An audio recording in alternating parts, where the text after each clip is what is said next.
저출산과 고령화, 사실 사회적 문제로 제기된 지는 꽤 오래전입니다. 정부도 그간 여러 대책을 내놨지만 아직 속 시원한 해결책은 나오고 있지 않은 상황입니다. 인구가 점점 감소한다. 이는 이제 경제 규모가 감소할 수 있다는 거고요. 결국은 저성장으로 이어집니다. 즉, 저출산이 경제에 직접적인 문제가 된다는 얘기고 위기의식을 가져야 한다는 얘기입니다. 이 부분과 관련해서 최진봉 성공회대 교수와 함께 얘기 나눠보도록 하겠습니다. 교수님 어서 오세요. 네, 안녕하세요.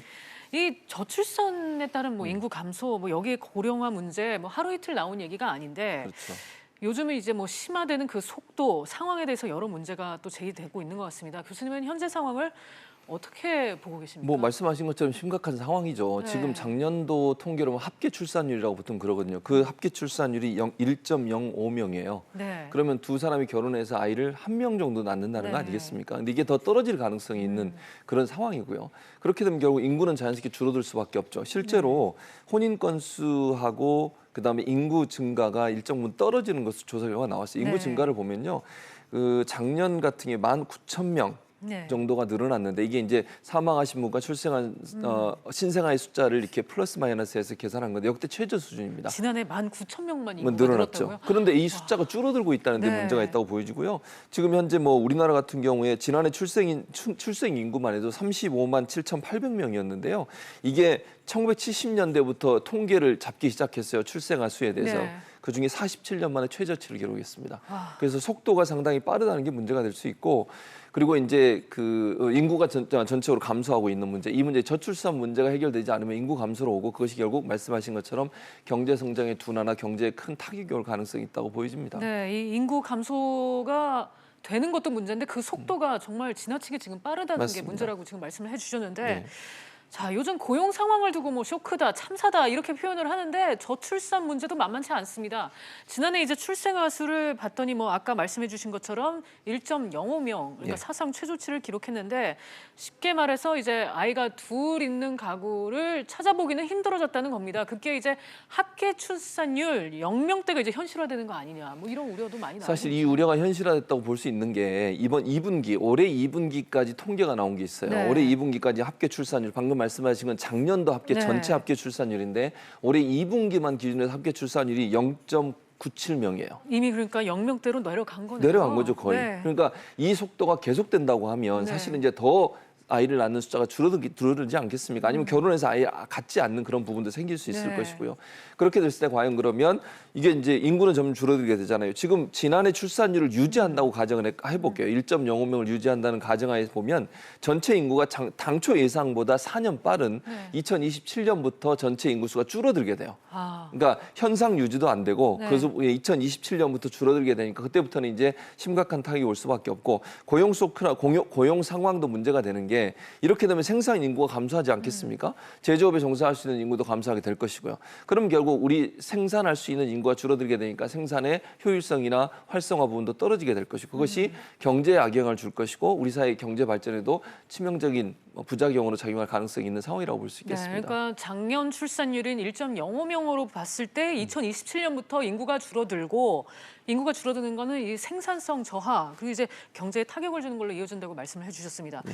사실 이 저출산 문제 단순히 숫자로만 풀어볼 얘기가 아닙니다. 저출산 자체가 이제 경제에 미치는 영향, 위협을 좀 구체적으로 어떻게 볼 수 있을까요? 일단은 이제 생산 인구가 감소하게 되면요. 네. 우리 자체적으로 경제를 돌릴 수 있는 여러 가지 인구의 필요성들이 줄어들지 않겠습니까? 그렇게 되면 결국은 경제 성장률이 떨어질 수밖에 없는 거죠. 아니면 외국인들이 와서 이제 일을 해야 되는 상황이 되는 네. 것이고요.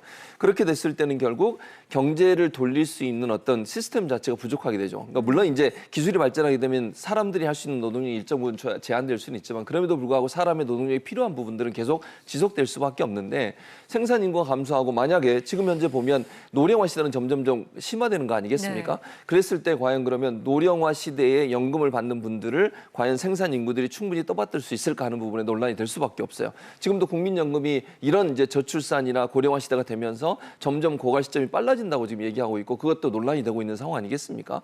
결국은 젊은 세대가 돈을 잘 벌어서 그 돈으로 고령 사회를 지급해서 국민연금이 지급돼서 노후 생활이 보장이 되고 그 젊은 세대가 나중에 나이가 들었을 때 또 다른 젊은 세대들이 그걸 뒷받침해 줘야 되는데 그런 선순환 구조를 고해가 끊어질 수밖에 없다. 왜냐하면 고령화 시대에서 노령 인구는 많아지는데 저출산을 위해서 젊은 인구는 줄어들고 생산 인구가 떨어지게 되면 소득이 떨어지고 연금을 낼 수 있는 사람들은 줄어들 수밖에 없는 구조. 이런 문제가 결국은 전체적으로 우리 경제에 심각한 타격으로 올 가능성이 있다고 보여집니다. 네, 방금 뭐 교수님도 말씀하시면서 짚어주셨던 게 이 저출산 문제가 이 국민 경제, 국가 경제의 활력을 저하시키는데도 이 영향을 미치지만 또 국민연금뿐만 아니라 이제 다른 사회보장 제도에도 영향을 끼칠 수 있다고 말씀을 해주셨잖아요. 예, 그렇죠. 이 문제에 대해서 어느 정도로 심각하게 봐야 할까요?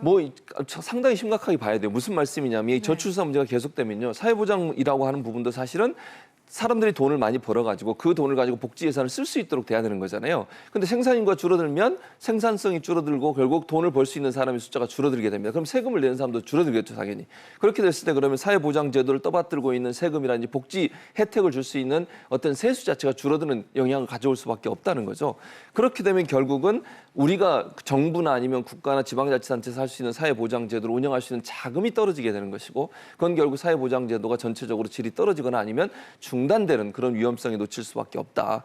그래서 결국 생산 인구가 줄어드는 것은 결국 경제에 악영향뿐만 아니라 국민연금을 포함한 다른 다양한 사회보장제도에도 악영향을 미칠 수밖에 없다는 거죠. 그건 왜냐하면 세수가 줄어드는 것이고 세금이 줄어들면 결국 정부가 할 수 있는 복지 혜택이 줄어들 수밖에 없는 구조로 가기 때문에 그렇습니다. 네, 사실 얼마 전에 이제 국민연금 개편안 문제가 대두됐을 때도 그때 이제 가장 심각한 문제로 거론이 됐던 게 이 저출산이었습니다. 그러니까 청년들이 자꾸 이제 노령화되는 인구를 떠맡들어야 된다고 막 이제 그런 문제가 얘기가 그렇죠. 계속해서 나왔었죠. 예.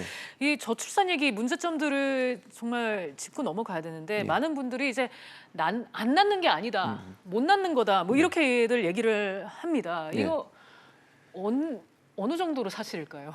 저는 거의 사실이라고 봐요. 무슨 말씀이냐면 얘를 낳아서 키울 수 있는 환경이 안 되는 거죠. 환경이 안 된다는 건 근본적으로 첫 번째 문제가 뭐냐면요. 좋은 일자리가 없는 거예요. 그러니까 젊은 세대들이 좋은 일자리를 가져야만 결혼도 하고 얘를 낳을 수 있는 희망을 품지 않겠습니까? 우리나라가 다른 나라에 비해서 교육비도 엄청나게 많이 들어가고요. 아이 한 명을 키우는데 엄청난 돈이 들어가는 것은 통계가 나와 있어요.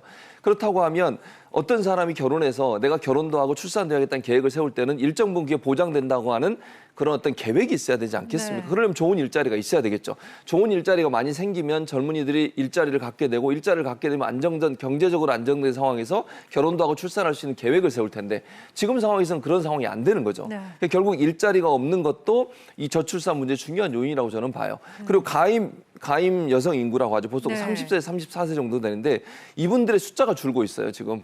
전체적으로. 그리고 혼인이 감소하고 있고. 그러니까 이런 요소들이 결국은 이제 만혼이라고 그래서 나이가 많아서 결혼하시고 그리고 얘를 낳게 되니까 출산율이 더 떨어질 수밖에 없어요. 예를 들면 40세 이상 되시면 얘를 낳을 때는 조심스럽게 얘를 낳으시잖아요. 또 그러나 둘째를 갖기가 상당히 부담스러워요.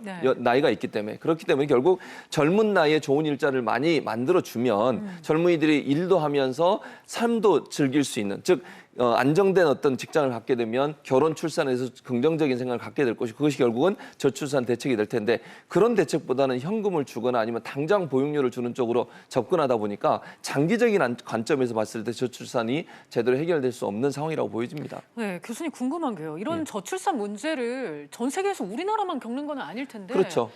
다른 나라는 이 문제를 어떻게 극복을 했을까요? 지금 말씀하신 것처럼 일하면서 아이 키우기 행복한 사회 구조를 만들어주는 거예요. 그러니까 다시 말씀드리면 여성들이 저는 그래서 여성 평등도 중요하다고 저는 보거든요. 여성들이 직장에서 차별받지 않고 얘를 낳고 예를 들어서 상사 눈치 보고 육아휴직도 못 한다거나 또는 요즘에 우리나라도 공무원들 같은 경우는 남성들도 육아휴직을 쓸 수 있게 돼 있지 않습니까? 대기업이나 그것도 좀 확산시켜야 돼요. 중소기업까지 모든 기업들이 할 수 있도록 해줘야만 저출산 문제 해결된다고 보고요. 여성들이 애를 키우고 얘를 낳고 기르는 가운데 여러 가지 제한적 요소들이 많습니다. 외국 같은 경우는요. 출근 퇴근 시간이 정해져 있지 않아요. 아이를 키우는 엄마 입장에서는 좀 늦게 출근하고 늦게 퇴근하는 경우도 많거든요. 그런데 우리나라 같은 경우는 물론 그게 일부 회사는 적용되고 있지만 대부분 회사들은 정해진 시간에 출근해서 정해진 시간에 퇴근해야 됩니다. 중간에 아이 일 때문에 나가고 조퇴하는 걸 상당히 눈치를 봐야 돼요. 외국은 그런 게 없어요, 전혀. 제가 미국에서 오래 살다 왔는데 미국 같은 경우에는 여성들이 예를 들면 아이 일 때문에 학교를 가야 된다. 회사에서 전혀 문제 삼지 않습니다. 그리고 나머지 시간에 자기가 와서 또 일하면 돼요. 또 다음 날 조금 더 일하면 되고 아이 때문에 아침에 출근 시간이 좀 늦추겠다. 전혀 문제되지 않습니다. 그러니까 아이들을 키울 수 있는 좋은 환경을 만들어주는 것은 정부도 중요하지만 기업도 중요하다. 그래서 여성들이 일하면서 아이 키울 수 있는 환경을 만들어주는 쪽에 좀 더 집중적으로 제도적 변화가 필요하다고 보여집니다. 네. 자, 일자리도 중요하다. 특히 이제 여성 평등을 제공할 수 있는 그런 일자리가 중요하다는 말씀을 해주셨는데 이 정부가 계속해서 이 저출산 정책의 기조를 바꾸려고 노력을 해왔는데 네. 사실 실효성 있는 대책은 없었습니다. 그렇습니다. 그래서 정부 이 관계자들이 정말 이 문제를 심각하게 보고 있는 건지 아니면 정말 대책을 내놓을 수가 없는 건지 그게 궁금하거든요. 저는 이제 기본적으로 이런 생각이 들어요. 보육 중심으로 접근해서 그렇다고 보거든요. 물론 보육 중심으로 접근해야 됩니다. 예를 들면 네. 아이를 낳은 부모님들한테 혜택을 줘서 네. 그 혜택이 일정 부분 뭐 분유를 살 수 있는 돈을 지급해 준다거나 아니면 지금 아동수당 같은 경우에 다음 달부터 10만 원씩 지급하게 돼서 아동에 네. 대해서 그런 정책도 좋죠. 그런데 네. 그거보다 먼저 결혼하고 낳을 수 있는 환경을 만들어줘야죠. 네. 보육이라고 한 건 낳은 아이에 대해서 보장을 해주는 거잖아요. 그런데 당장 결혼할 수도 없고 당장 애를 낳을 수 있는 상황이 안 되는 젊은이들이 많다는 거죠. 그래서 아까도 말씀드린 것처럼 좋은 일자리, 좋은 직장을 만들어내는 건 정말 중요하다고 저는 생각을 해요. 그래서 아이를 낳을 수 있는 환경과 구조적인 어떤 사회 구조를 만들어주면 젊은이들이 적극적으로 결혼도 할 거 아니겠습니까? 결혼을 하기 싫어서 안 하는 사람은 없어요. 제가 볼 때는 그래요. 네. 환경이 안 돼서 못 하는 거죠. 그런 부분이고 또 하나는 다자녀 가구에 대한 우대 정책을 조금 더 확대시킬 필요가 있다. 그러니까 세금 같은 경우도 감면을 우리도 해주고 있습니다만 네.